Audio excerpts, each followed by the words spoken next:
Hola, ¿qué tal? Muy buenos días a todos. Espero que estén teniendo una excelente mañana. Mi nombre es Miguel Cruz y yo voy a estar acompañándolos durante esta sesión. Les recuerdo que me pueden estar escribiendo al chat todas sus dudas, sus comentarios, ya que al finalizar vamos a estar atendiendo cada uno de ellos. Y bueno, pues los dejo en este webinar que es Estrategias de Salud Mental para un Regreso Seguro, con nuestra expositora del día de hoy, quien es licenciada en Psicología por la Universidad Intercontinental con maestría en Educación Especial, experta en interpretación de psicometría y generación de modelos de evaluación. Ha sido capacitador por más de 10 años en escenarios presenciales y virtuales y ha participado como ponente en foros como AMEDIR y Pemex. Ella es la licenciada Claudia Romero Zúñiga. Adelante, Clau. Muchas gracias, Miguel. Muchas gracias a todas las personas que están conectadas con nosotros en este momento. Me complace poder compartir con ustedes este espacio. Y el día de hoy hemos preparado para ustedes este tema que tiene que ver con estrategias de salud mental para un retorno seguro. Lo primero que tengo por decirles es que si hacemos una cuenta rápida, han pasado justamente 121 días a partir de que se declara esta emergencia sanitaria debido a la pandemia mundial que estamos enfrentando.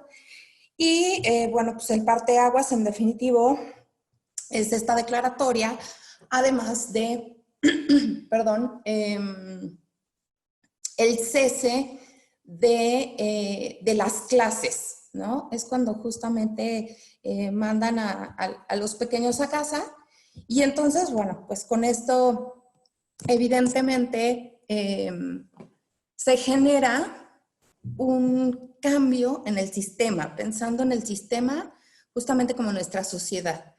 Y recuerden que cada cambio que se va gestando en el sistema al que pertenecemos, pues afecta evidentemente a todos los elementos de ese sistema. Habrá personas que puedan decir, yo no tengo hijos.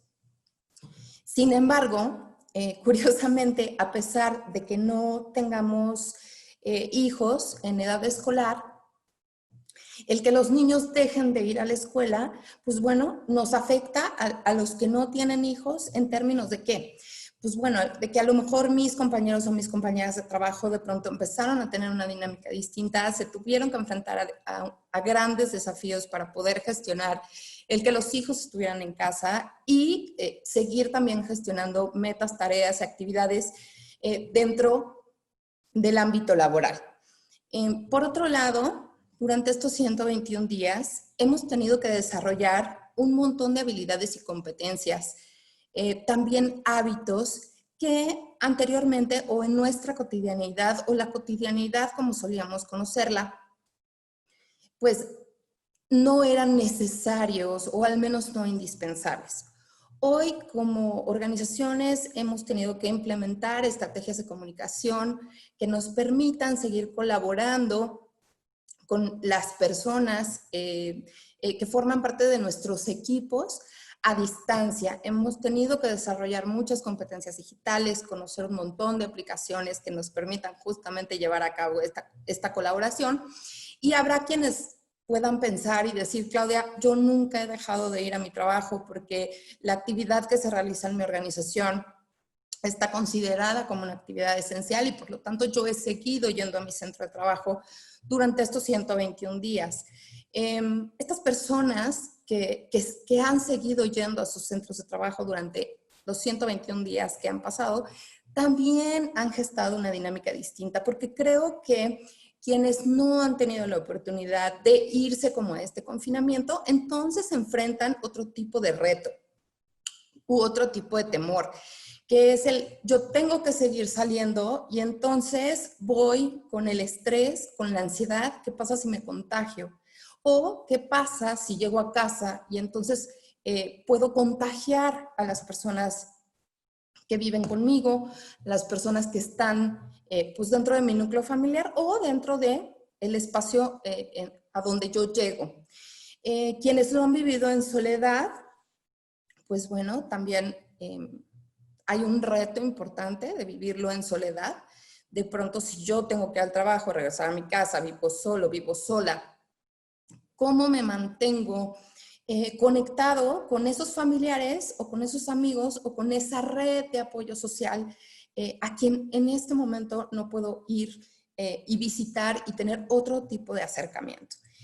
Entonces, al final del día, hay una parte muy positiva en este espacio que hemos tenido para estar en confinamiento. Hay muchas oportunidades que se gestan alrededor de esto, como los nuevos aprendizajes, como la creación de nuevos hábitos. Y entonces hoy, que ya hemos generado esos reaprendizajes, de pronto nos dicen, ahora tienes que regresar, ¿no? La mayoría de las personas hoy ya se están reincorporando a sus centros de trabajo. La mayoría de las personas ya están nuevamente como trasladándose, utilizando el transporte público, etcétera, para llegar a sus centros de trabajo.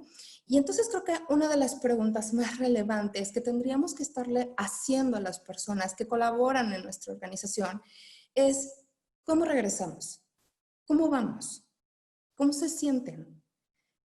¿Cuáles son las necesidades, deseos, temores que se gestan a partir de este retorno? ¿Por qué es importante preguntarlo? Bueno, en condiciones normales, la Organización Mundial de la Salud reporta que al menos el 30% de la población ha padecido en algún momento de su vida algún trastorno de tipo mental. Entonces, imagínense en esta que es una situación extraordinaria, ese porcentaje se puede exponenciar o incrementar hasta un 20%. Estamos hablando entonces de que la población de entre 18 y 65 años, aproximadamente, el 40% de esa población pudiera llegar a padecer o a presentar algún tipo de trastorno. Y eso a nosotros como organizaciones nos interesa desde varios frentes. El primero de ellos sería, hoy la gestión del talento está centrada más en las personas que en los procesos. Y entonces sabemos que si no hay personas en la organización, pues la organización no puede ser productiva, no puede caminar, no puede generar ganancias, negocio, etcétera. Y si además nuestros colaboradores están experimentando algún tipo de trastorno, algún tipo de sensación que les está impidiendo justamente hacer sostenible y sustentable esa productividad, entonces eso va a repercutir de manera significativa en mi empresa. El porcentaje de pérdida que puede llegar a tener una organización por colaboradores que presenten trastornos asociados a ansiedad o depresión es del 30% por colaborador. Es por eso que hoy se vuelve tan importante tener un plan de atención psicológica para saber cómo está regresando la gente. Vamos entonces a revisar cuáles serían como esas necesidades, deseos, temores que hoy las personas pudieran estar teniendo en mente y pudieran estar experimentando como pensamientos incluso intrusivos o recurrentes. Los pensamientos intrusivos o recurrentes nos llevan entonces justamente a estos estados de ansiedad. Y haciendo una encuesta muy rápida con algunos colaboradores de Armstrong y otras personas que participaron en ella, lo que identificamos es que las personas hoy están preocupadas por cómo es que se van a llevar a cabo los protocolos de detección y atención para casos sospechosos y o positivos. Es decir, ¿cómo me aseguro cómo me asegura mi organización que yo al momento de volver el riesgo de exposición a infectarme va a estar minimizado? Y entonces empezamos a generar preguntas, ¿no? Empezamos a generar diálogos internos tales como, ¿qué tal si el de al lado está enfermo? O es que el de enfrente ya estornudó. Es que yo me acabo de enterar que la mamá de mi compañero o de mi compañera tiene gripe, etcétera, etcétera. Y entonces eso nos empieza a generar mucho estrés. Queremos que a todas las personas que están a nuestro alrededor, dentro de nuestro centro de trabajo, pues les hagan una prueba, ¿no? Les hagan una prueba para saber si están positivos o si están negativos al COVID. Muchas organizaciones incluso lo que están implementando como parte de su protocolo es justamente la realización de estas pruebas de COVID de manera periódica o de manera cíclica, es decir, cada 15 días les están aplicando pruebas a los colaboradores como parte de la atención de estos protocolos. Ustedes saben que los protocolos están marcados por la Secretaría de Salud y para cada uno de los estados que conforman la República Mexicana hay protocolos de retorno específicos. Una de las cuestiones más importantes sería que nosotros como gestores del talento o como dueños de empresa o como responsables de un grupo de personas que colaboran en un sitio, estuviéramos justamente revisando cuáles son las pautas que marcan esos protocolos para entonces poderlos estar atendiendo. Otra de las cuestiones que les preocupa a la gente es que los espacios de trabajo puedan estar sanitizados. Sin embargo, esto es un reto enorme también para las empresas porque, bueno, pues no podemos tampoco sanitizar todos los días los espacios de trabajo. Es decir, pensar en un escenario en el que, digamos, voy a sanitizar en la mañana antes de que toda la gente llegue y entonces también lo voy a hacer en la tarde antes de que toda la gente, cuando toda la gente se va, por poner un ejemplo.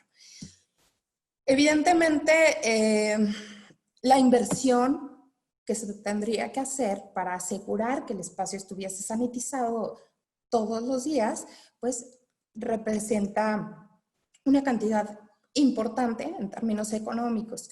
Sin embargo, ¿cómo le transmito entonces a mis colaboradores, a las personas, que aunque no saniticemos todos los días, lo que tiene que suceder es que tenemos que generar hábitos de higiene distintos a los que traíamos anteriormente para asegurar que este espacio de trabajo pueda estar lo menos expuesto posible al contagio.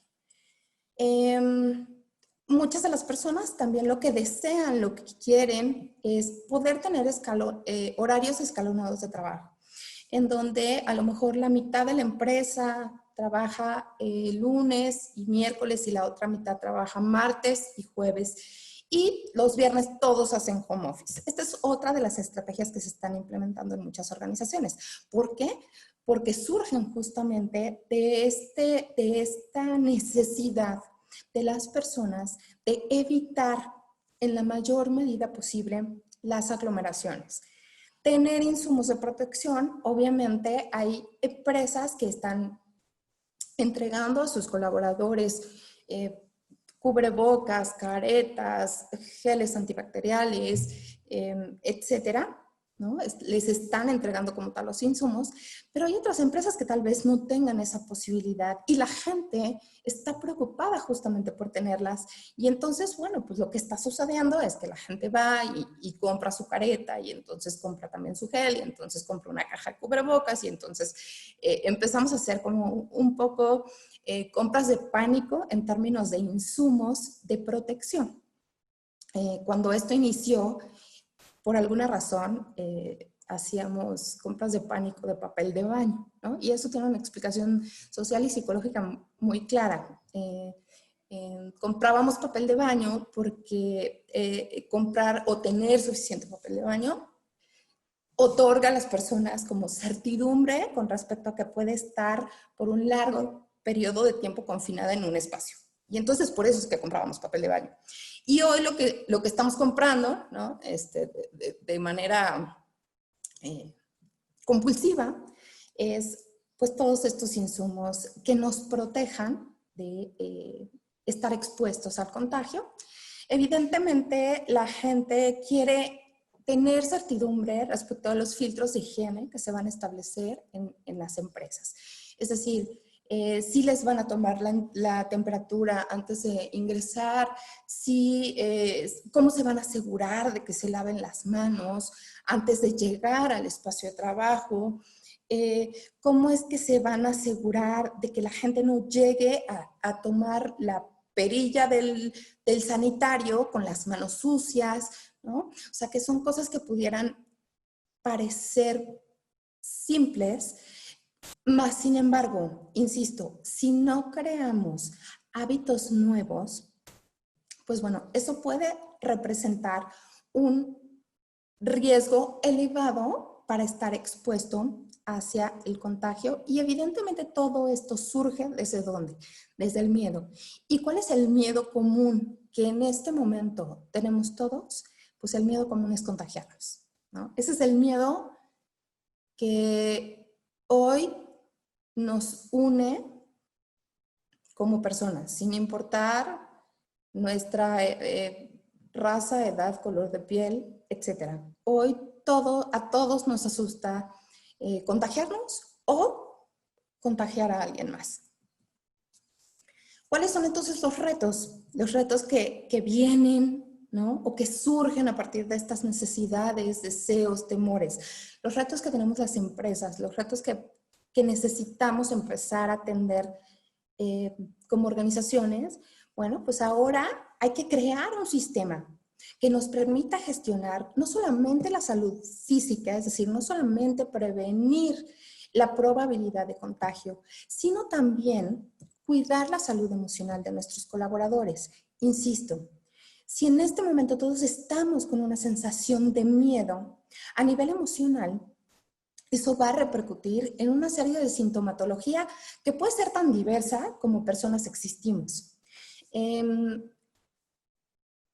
Otra de las cuestiones que tendríamos que estar revisando sería, ¿cómo es que los líderes de cada organización se van a alinear a estos protocolos de salud, a este sistema de gestión de la salud? ¿Cómo es que se van a alinear? Y además, ¿cómo lo van a comunicar? ¿Cómo lo van a permear hacia todos los miembros de la organización? Recuérdense que los líderes son los agentes de cambio. Recuerden que los líderes son quienes transmiten el mensaje a todos los miembros de una empresa. Entonces, los líderes deberían de estar cuidando cuál es el mensaje que quieren transmitir. Y hoy por hoy creo que el mensaje que queremos transmitir todos es: mi empresa es un espacio seguro, es un entorno libre de contagio. Pero para llegar ahí, evidentemente, primero necesito atender los protocolos, tener un sistema de gestión de salud, etcétera, para que entonces ese mensaje realmente tenga una conexión en la realidad, es decir, no se quede solamente en las palabras.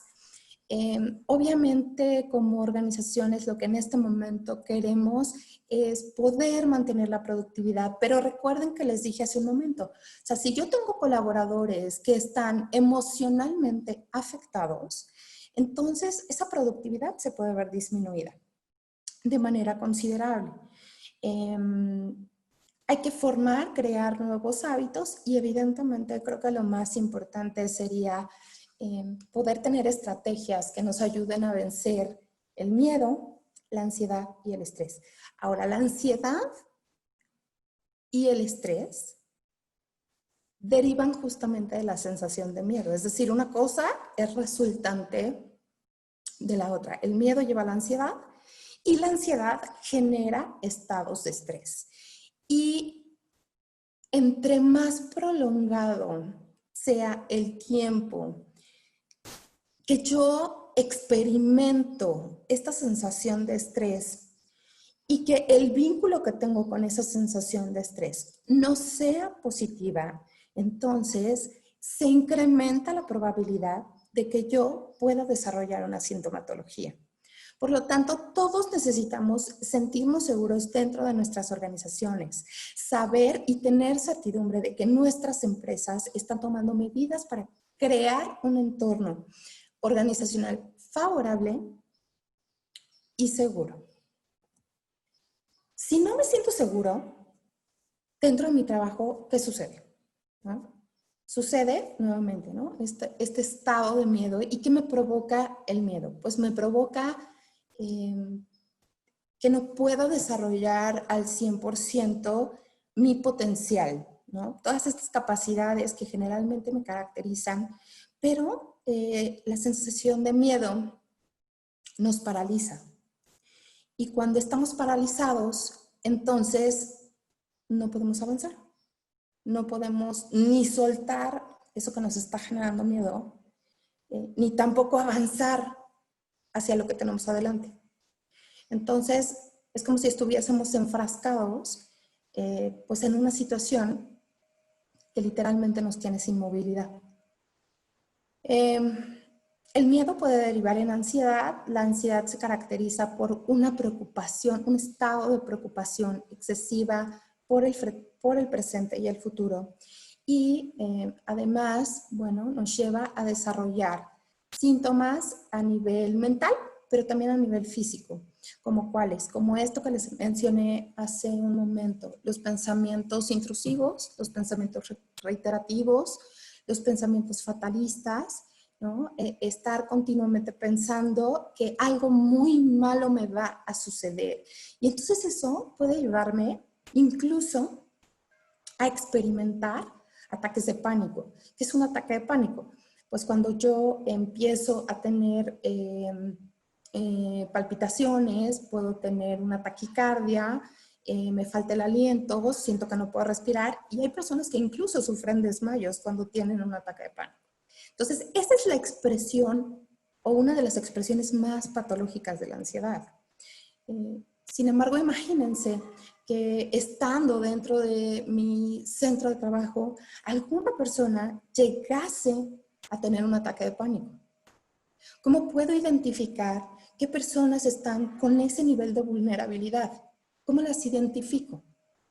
¿Por qué? Porque a partir de que las puede identificar, entonces es que voy a poder tener acciones remediales o preventivas. Es decir, si en este momento yo hago un diagnóstico general, identifico quiénes son las personas que tienen un mayor nivel de ansiedad y me doy cuenta que el 60% de mis colaboradores lo tienen, necesito estar preparado para ello. Y necesito además generar una serie de acciones remediales que me permitan estar alerta, atenta a todas las situaciones físicas que pudieran presentar dentro del centro de trabajo. Y por último, tendríamos entonces también la ausencia de resiliencia. Ustedes saben que la resiliencia es pues un concepto que últimamente suena mucho. Sin embargo, no es un concepto de construcción reciente, ¿no?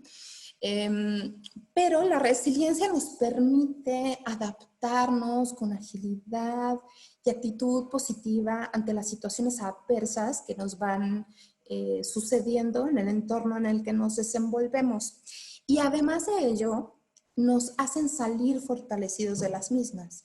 Pero si yo tengo miedo y tengo ansiedad, bueno, probablemente no, mi nivel de resiliencia no vaya a estar muy alto o muy desarrollado.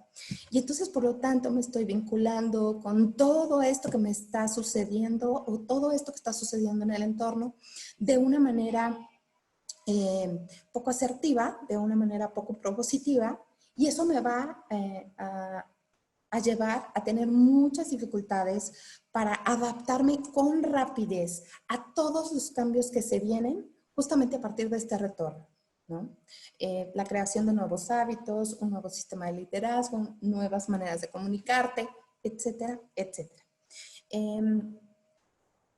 Si me pongo a pensar ahora en por qué también es muy importante entender, identificar quiénes son las personas que están atravesando por este tipo de situaciones, es porque las tres contribuyen al aumento de las tasas de agotamiento laboral. Y entonces esto contribuye al mismo tiempo a la alza en la probabilidad de presentar factores de riesgo psicosocial. Recuerden que para este año pues tenemos como la segunda etapa de todo lo que se debe de cumplir en términos de NOM 035. El hecho de que yo tenga personas que presenten miedo, que presenten ansiedad, que no estén siendo resilientes, eso las va a llevar justamente a desarrollar con mayor probabilidad estrés en el trabajo, ¿sí? Cuando estamos estresados, liberamos fisiológicamente una hormona que se llama cortisol. Y entonces el cortisol, por un lado, nos ayuda a estar alertas, ¿no? Es decir, si algo me estresa, pues lo que sucede es que todos mis sentidos se ponen en alerta y es una manera o un mecanismo de defensa que tenemos de manera natural los seres humanos. Sin embargo, cuando la exposición a este cortisol se prolonga por mucho tiempo, pues entonces eso genera sintomatología física. ¿Qué sintomatología física? Me duele el estómago, me duele la cabeza, no puedo dormir, estoy teniendo hábitos alimenticios incorrectos, estoy teniendo una mala higiene del sueño, puedo incluso desarrollar, insisto, hipertensión, taquicardias. Entonces, toda esa sintomatología, ¿a dónde nos lleva? Nos lleva a que las personas entonces puedan estar faltando con mucha frecuencia a los centros de trabajo. Y cuando las personas faltan a los centros de trabajo, es decir, cuando estas ausencias no son programadas, entonces nuevamente todo el sistema se afecta. Porque probablemente ese elemento que hoy no fue a trabajar, bueno, haya dejado pendientes tareas, actividades, llamadas, un montón de trabajo por realizar, que al menos ese día alguien más va a tener que asumir. Y entonces se hace un círculo, un efecto de bola de nieve, ¿no? Porque si yo que sí fui al trabajo, tengo que asumir el trabajo de mi compañero o mi compañera que no fue, entonces a mí me repercute y yo puedo también desarrollar agotamiento. Es por eso que el ausentismo o las ausencias no programadas repercuten de manera importante en pérdidas no solamente económicas para las empresas, sino también repercuten en el agotamiento de otros, en el agotamiento de quienes sí están presentes o quienes sí asisten todos los días a los centros de trabajo. Hay un estudio que justamente sale este año que hace el Wellness Council de México. Y entonces en ese estudio dice que las personas llegan a faltar hasta 25 días en un año de trabajo cuando presentan algún trastorno asociado, por ejemplo, a depresión, 20 días cuando llegan a presentar algún ataque de pánico, 14 días por estrés postraumático y 20 días también por cuestiones de ansiedad. Económicamente, estas ausencias tienen un costo de $1,300 por colaborador. Entonces, bueno, pues de ahí también deriva como la importancia de poder estar atentos y diagnosticar cómo es que la gente, cómo es que nuestros colaboradores hoy están volviendo al trabajo. Y por el otro lado, tenemos el presentismo, ¿no? Tenemos a la gente que viene al trabajo, que se sienta, pero que se sienta con grandes niveles de ansiedad o que tiene grandes niveles de estrés y que entonces hace las cosas en automático, se equivoca de manera continua, sus niveles de concentración se decrementan de forma importante, no logra sus objetivos, no es productivo, puede ser que esté presentando algún tipo de conducta de aislamiento o que no logre comunicarse de manera correcta con el resto de su equipo de trabajo. Entonces, es igual de costoso que la gente falte, que la gente venga, trabaje, o sea, venga al centro de trabajo, pero trabaje con esta situación de estrés, de ansiedad, de temor. ¿Qué hacemos? ¿No? Creo que la pregunta como del millón es ¿qué hacemos? Y yo les presento aquí un plan muy chiquito y breve. Y esto sería un primer approach o un primer acercamiento a qué hacemos en este momento, que ya muchos estamos regresando. Y podrán también decirme, Claudia, nosotros no vamos a regresar porque hemos decidido que vamos a seguir haciendo teletrabajo o home office, como le quieran decir, durante el resto del año. Está bien. Creo que de todos modos les preguntaría, ¿saben cómo están sus colaboradores en home office? Porque también quedarte en tu casa y también hacer trabajo en tu casa te puede generar ansiedad. No sabemos las circunstancias particulares de cada uno de nuestros colaboradores. Pero ¿qué pasa con estas personas que de pronto están haciendo home office, pero no tienen todos los insumos necesarios para hacerlo? ¿Qué pasa con las personas que están haciendo home office, pero viven en un espacio tal vez de 60 metros cuadrados y en ese espacio de 60 metros cuadrados están 10 personas, ¿no? El abuelito, la abuelita, la esposa, el esposo, los hijos, las mascotas. ¿No? Es un reto, es un reto muy grande, es un desafío muy grande y también es una situación que puede representar muchísimo estrés. Entonces, tanto para quienes regresan a los centros de trabajo, como para quienes van a seguir en casa, medir el pulso psicosocial de los colaboradores es muy importante. Y también es muy importante transmitir un mensaje en donde podamos decirle a la gente, está bien si te sientes mal. Y está bien decir que te sientes mal. Porque en la medida que la gente puede verbalizar las emociones que experimenta y que puede conectar con esas emociones que experimenta, es mucho más simple encontrar el camino para liberarlas, encontrar el camino para solucionar el problema. Pero si por el contrario, yo como organización no aperturo un espacio en donde pueda sensibilizar a las personas sobre la relevancia de, 1, conectar con las emociones, 2, liberarlas, 3, gestionarlas, y que puedas tener la confianza de venir y decirme, me siento mal, ¿no? Y que además te puedas sentir soportado, ayudado, atendido, reconocido, visto por esa empresa de la que hoy formas parte, va a generar justamente mayor nivel de compromiso, mayor nivel de productividad, mayor motivación. Ajá. Entonces, lo primero que hay que hacer, o lo primero que habría que hacer, es hablar de esto con tus colaboradores. Tener una plática, un espacio en donde puedas sensibilizar a la gente de por qué es importante conectar con las emociones. A veces decimos, es que siento un hueco en el estómago, pero no sabemos por qué.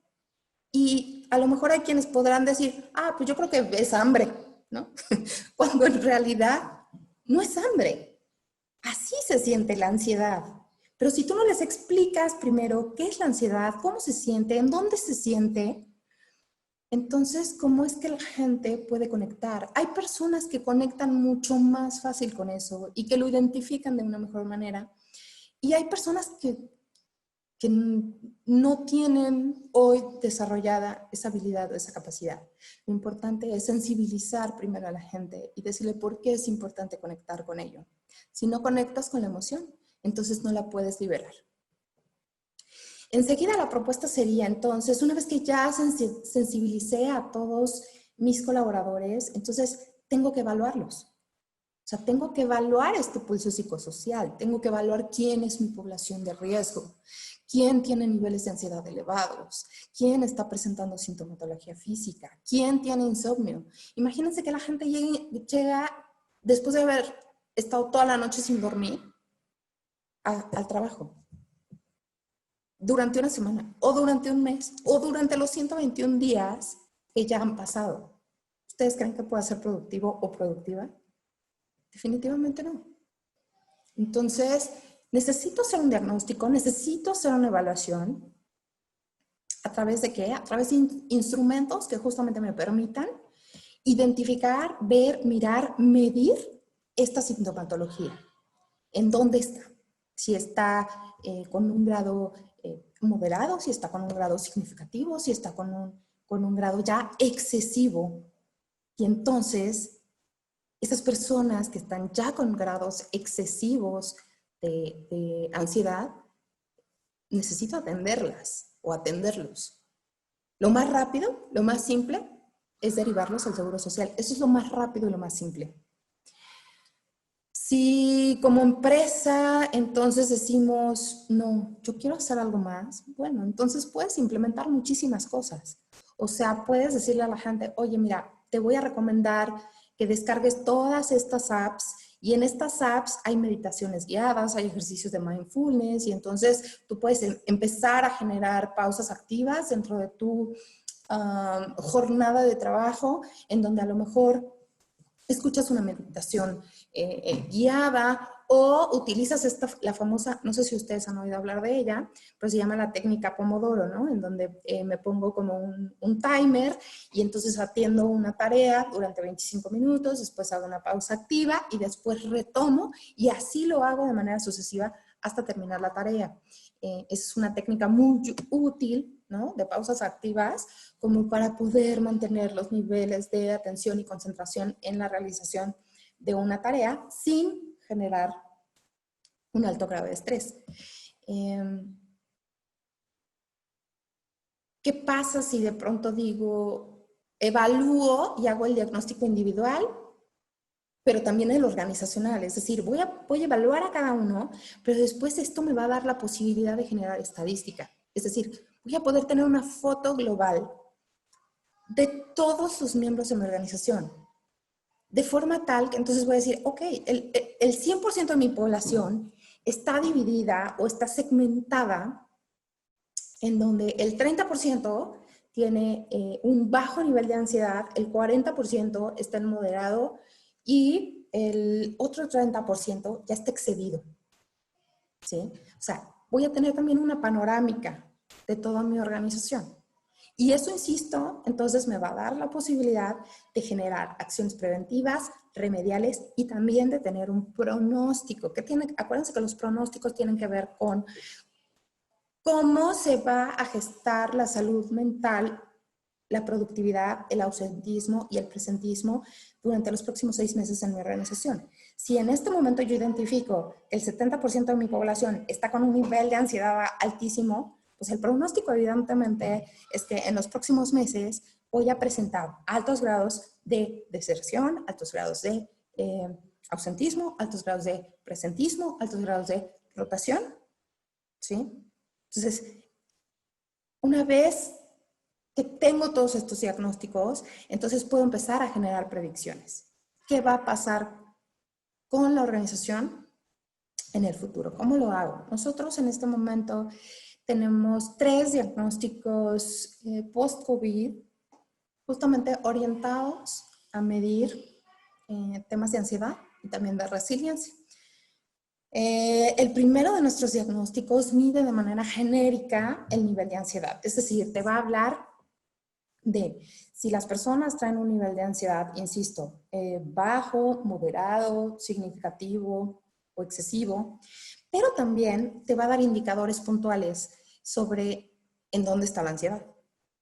Son 3 indicadores específicamente en donde tú vas a poder revisar si la persona está desarrollando pensamientos de estos recurrentes, reiterativos, fatalistas, que hacen que este diálogo interno que nosotros tenemos nos lleven justamente a estar continuamente expuestos o expuestas a una situación de estrés.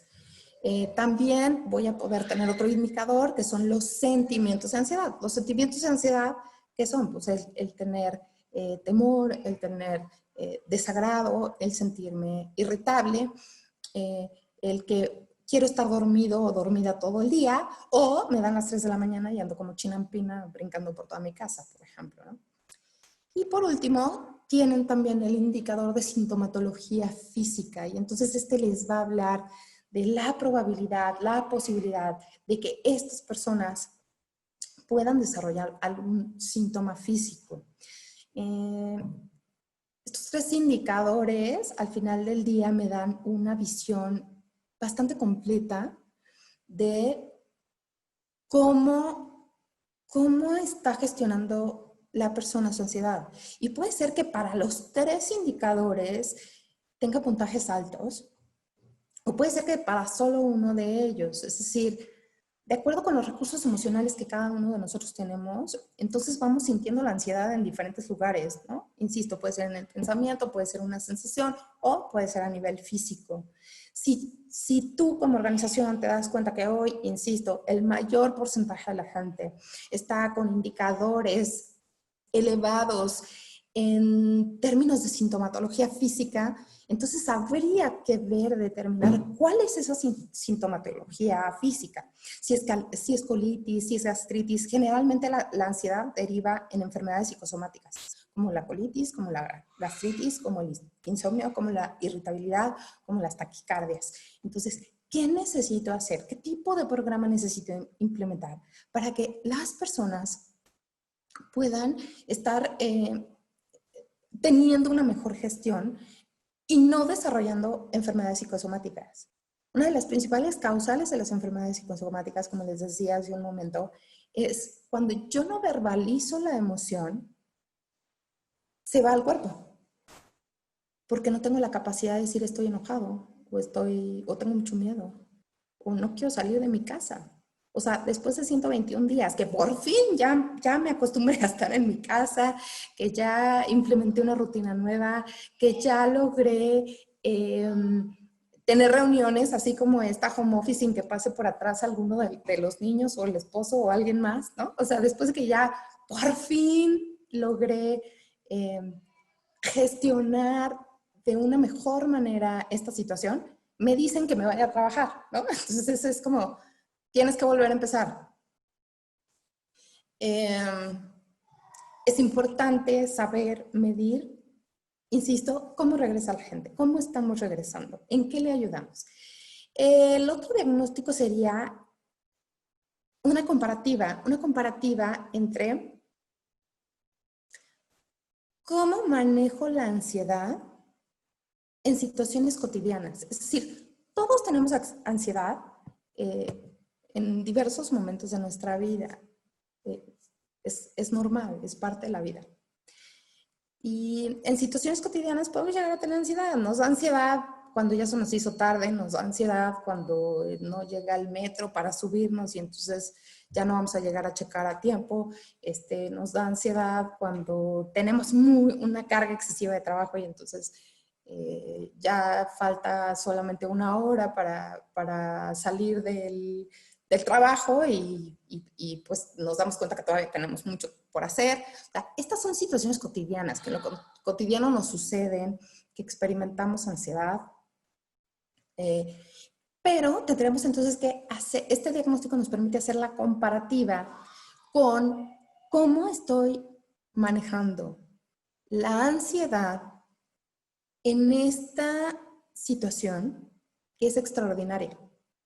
En esta situación en donde el entorno en el que me estoy desenvolviendo es adverso y entonces, ¿cómo es que lo estoy atendiendo? Entonces es como una comparativa. Y por último también puedo tener un diagnóstico de resiliencia. Aplicando estos 3, estaría teniendo una visión pues muy integral, ¿no? Estaría abordando pues prácticamente toda la esfera, digamos, asociada a miedos, a temores, a estrés, etcétera, de las personas, y qué tan resilientes o no resilientes son. Recuerden que la resiliencia habíamos dicho que es justamente esta capacidad de hacerle frente a a los ambientes, a las situaciones adversas, a aquello que me parece amenazante. Y no solamente enfrentarlo, adaptarme, sino además salir fortalecido de esto. Entonces, si yo observo que tengo mucha gente con ansiedad, pero que además es muy resiliente, mi pronóstico organizacional en términos de atención psicológica mejora. Pero si por el contrario tengo una gran cantidad de personas con altos niveles de ansiedad y encima de ello baja capacidad de resiliencia, bueno, pues mi pronóstico entonces se vuelve menos positivo. Y por lo tanto mi tarea o el reto es más grande en términos de aquellas acciones preventivas y remediales que voy a tener que desarrollar para poderlo atender.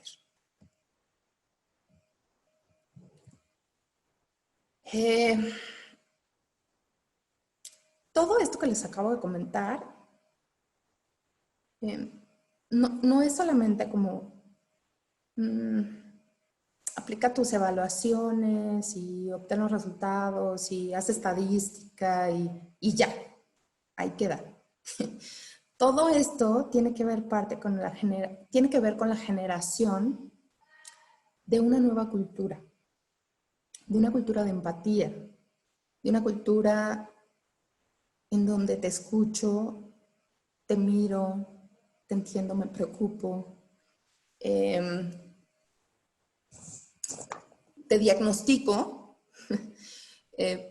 pero también necesito entender cuáles son tus circunstancias de vida particulares. ¿Saben por qué?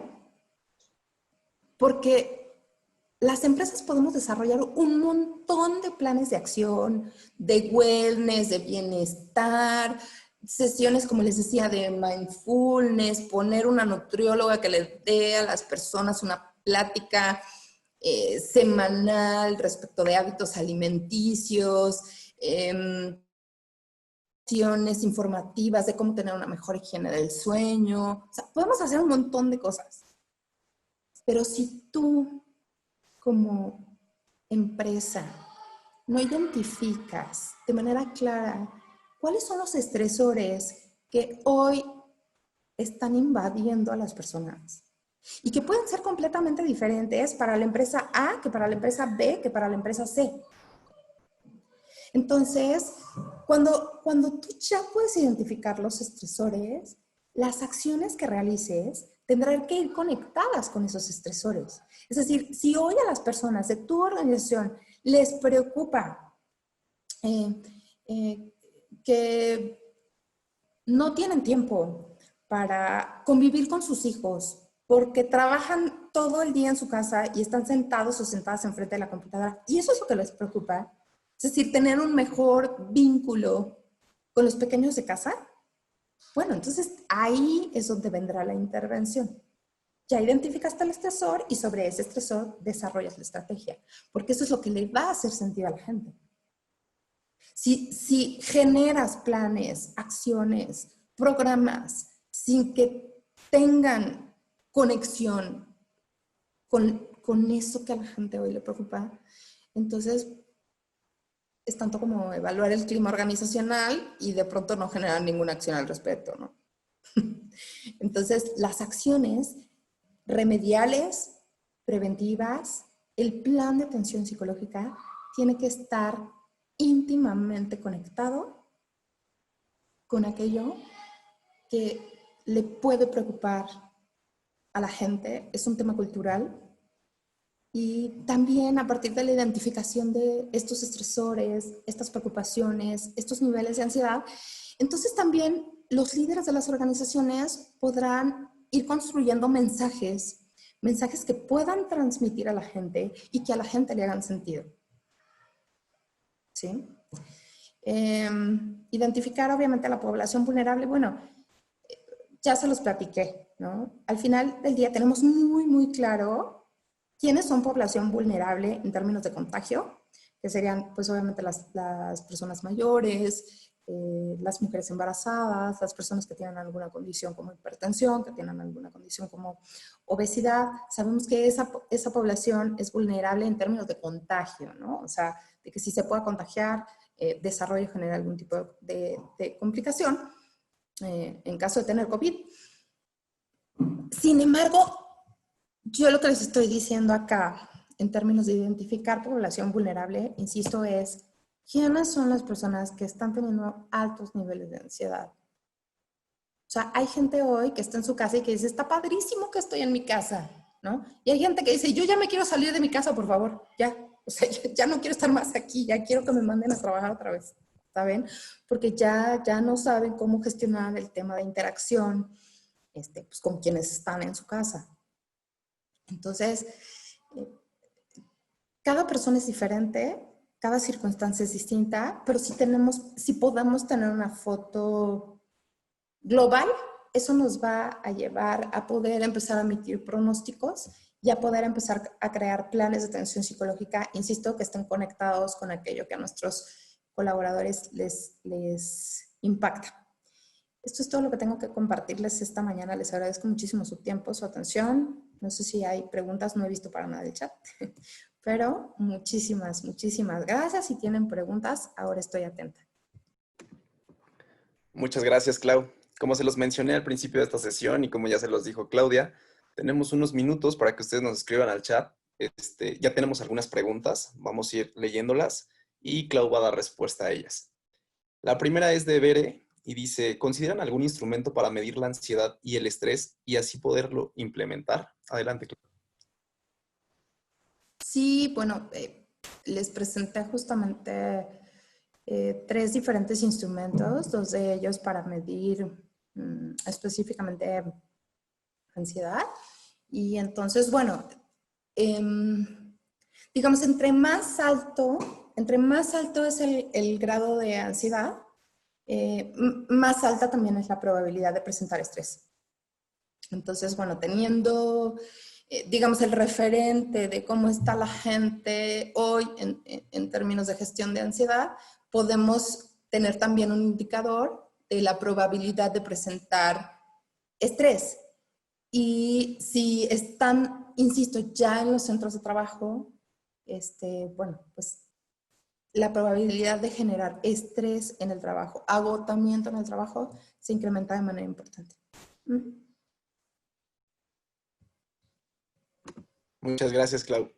También por ahí nos preguntaban hace un momento durante la presentación que si podías repetir la fuente de estudio. Y ahorita te digo en qué diapositiva fue. Claro. Bueno, de hecho, en las diapositivas no,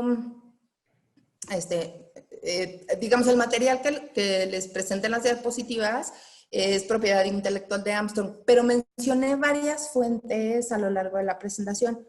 Una de ellas fue la Organización Mundial de la Salud, otra de ellas fue el Wellness Council de México, que ahí fue donde les platicaba cuántos días al año falta una persona debido a ansiedad, a depresión y ataques de pánico. Se llama Wellness, como de bienestar, pero en inglés, Wellness Council, que es Consejo, México.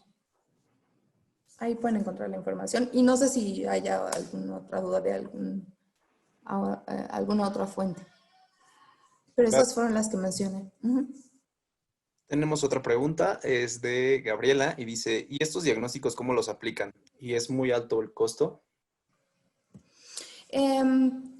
Todo lo que tiene que ver con situaciones comerciales, nosotros les vamos a enviar un correo al final de esta sesión en donde pueden contactarnos, pueden ponerse en contacto con alguno de nuestros ejecutivos de venta para que les puedan dar la información al respecto. Son diagnósticos también, otra de las ventajas de estos diagnósticos es que son diagnósticos muy rápidos, son cortitos, es decir, no vas a tener que sentar a las personas 2 horas a resolver los 3 diagnósticos.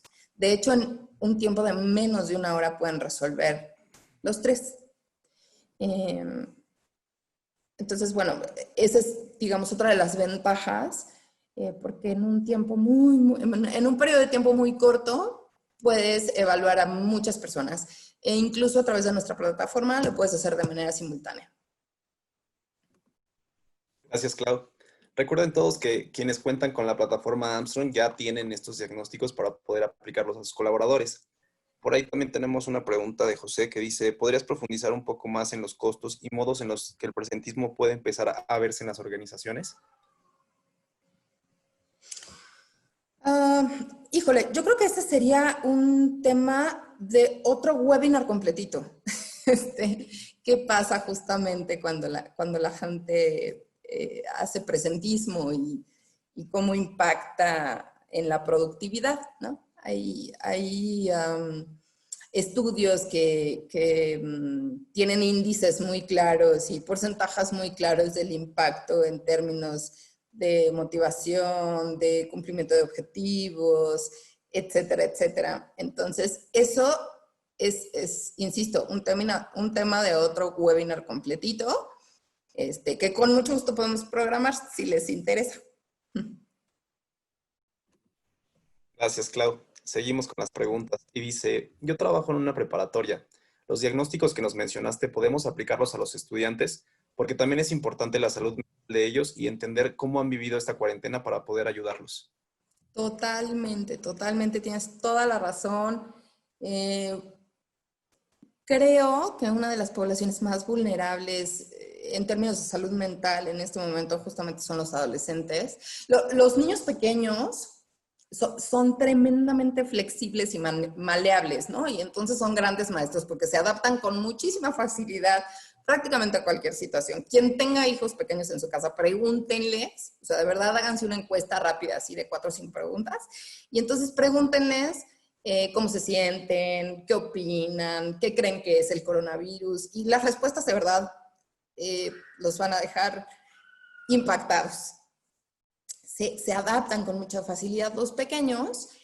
Los adolescentes son más vulnerables, efectivamente son más vulnerables porque en esta etapa en donde se acrecenta la necesidad de pertenecer, ¿no? de estar como dentro de un grupo, de tener una comunidad que me entienda, porque de pronto ya saben que a esa edad sentimos que nadie nos entiende más que nuestro círculo de amigos.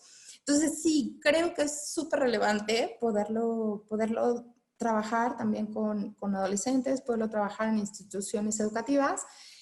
Sí lo pueden aplicar. La mínima de edad son 15 años. De 15 años en adelante pueden aplicar cualquiera de estos 3 diagnósticos sin ningún problema y pueden incluso utilizarlos, insisto, como para retroalimentación interna de la institución educativa, pero también para retroalimentación con los padres de familia y aperturar un canal de comunicación al respecto. Gracias, Clau.